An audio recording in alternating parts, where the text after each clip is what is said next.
Pero en segundo lugar, lo que el informe del Ministerio puso en evidencia era que 2 lagunas iban a ser secadas porque debajo estaba la zona mineralizada, debajo estaba la mina. Eso se iba a transformar en 2 minas a cielo abierto. Pero las otras 2 lagunas iban a ser secadas porque iban a ser el botadero de estas 2 minas que se iban a construir.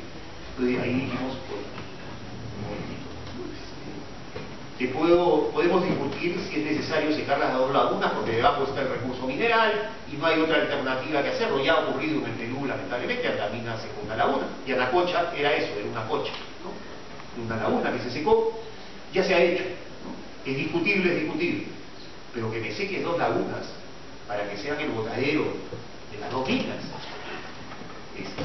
en un país como el Perú, donde uno de los grandes efectos del cambio climático, estamos perdiendo glaciares, va a ser precisamente el tema del recurso agua.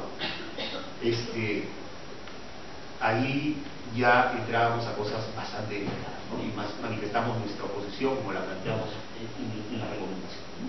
Entonces, ese fue un tema muy delicado que se empezó a discutir y que el Ministerio lo puso, además, no solamente lo puso en discusión con la empresa, sino también lo puso en la agenda pública, ¿no? Oiga, un momentito, cantidad de agua, discutamos cantidad de agua, pero en serio.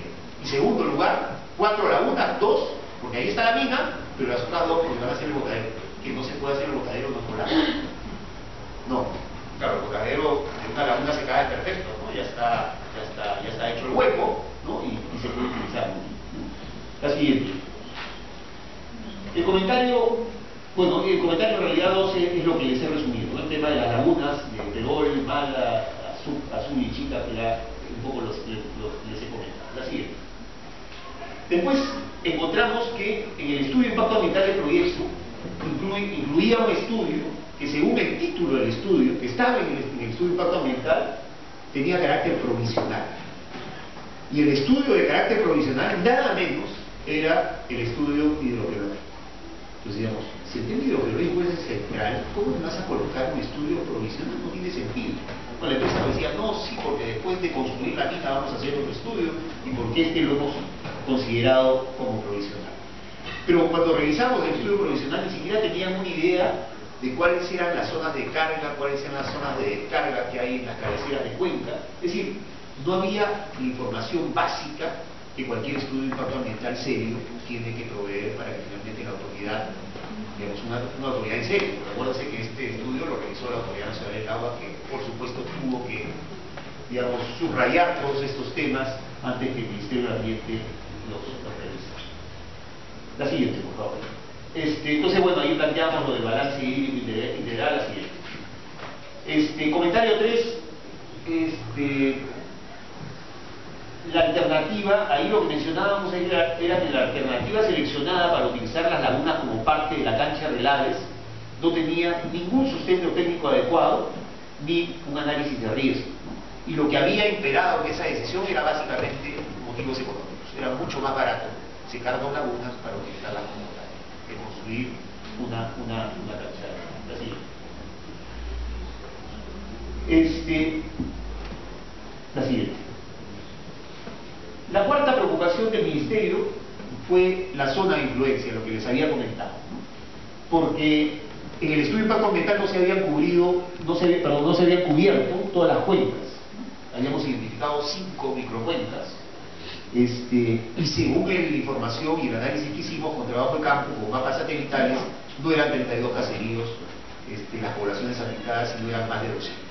Después hubo un estudio independiente de un organismo que finalmente confirmó lo que el Ministerio estaba señalando. La siguiente. Después el último comentario tenía que ver con el tema de la valoración económica, que también es otro aspecto fundamental. De acuerdo al estudio de impacto ambiental, habían utilizado una metodología que priorizaba lo que los economistas denominan como el valor de uso directo. Es decir, un bofedal, que es un humedal, es utilizado por la ganadería de la zona porque el bofedal produce lo que se conoce como la champa, donde el ganado va a pastar. Entonces, el valor de uso directo de ese bofedal es eso, esa producción de ese alimento que utiliza el ganado.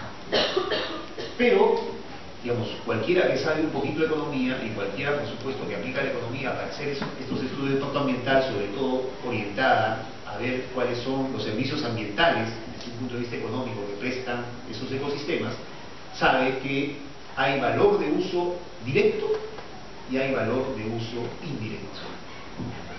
Y que esos dos valores tienen que ser, digamos, medidos adecuadamente. El valor de uso directo del bofedal, ya se lo comenté. La actividad económica de la zona, la ganadería, utiliza esa zona. El valor de uso indirecto de ese bofedal consiste en que el bofedal almacena agua, el bofedal captura carbono, por lo tanto presta servicios ambientales sumamente importantes que tienen que ser valorizados y que hay modelos que permiten valorizarlos.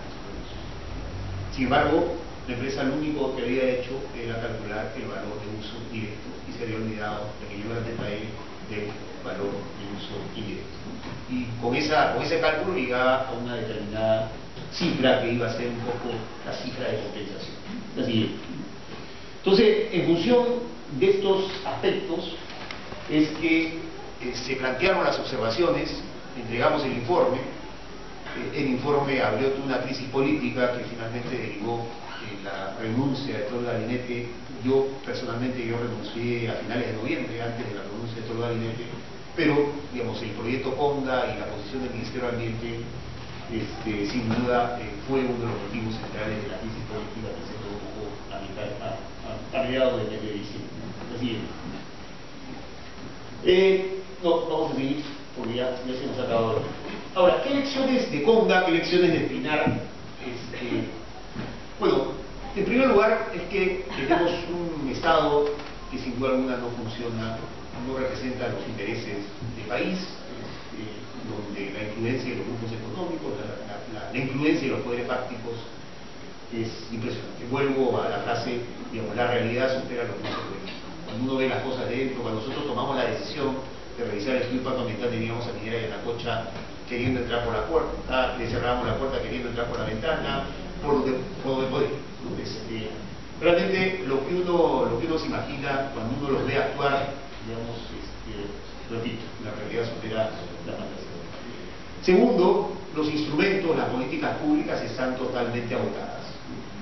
Un buen ejemplo es lo que ya he mencionado, los estudios de impacto ambiental como instrumento de gestión. Los estudios de impacto ambiental existen en el país hace 20 años, 40 años en el mundo. Es un instrumento muy antiguo, pero es un instrumento que ha ido evolucionando, que se ha ido actualizando. En el caso peruano no ha ocurrido eso. La tercera reflexión, obviamente después de haber pasado por el Ministerio, es preguntarse si realmente hay autoridad ambiental en el país. Y la respuesta es que no hay una autoridad ambiental, hay 20 autoridades ambientales. Como hay 20, no hay ninguno. Cada ministerio es la autoridad ambiental en su sector. El Ministerio del Ambiente, como decía el ministro, dice que es un florero que está por ahí, pero se puede cerrar 3 veces, nos podemos ir de vacaciones y nadie se va. Está realmente limitado la área, ¿no? Y lo que pretendíamos hacer, justamente cuando asumimos el ministerio, era básicamente crear un Ministerio del Ambiente en serio, un Ministerio del Ambiente fuerte. Pero hoy en día cada sector, cada ministerio, sobre todo los ministerios productivos, pero no solamente los productivos, son en realidad la autoridad ambiental de su sector. El estudio de impacto ambiental de un proyecto minero no se aprueba en el Ministerio del Ambiente, se aprueba en el Ministerio de Energía. Y como ven en el caso de Conga, ni siquiera le pasan la voz a la gente. Entonces, no tenemos autoridad ambiental y todavía no se percibe ningún intento, ni tímido, de producir esa reforma en materia ambiental.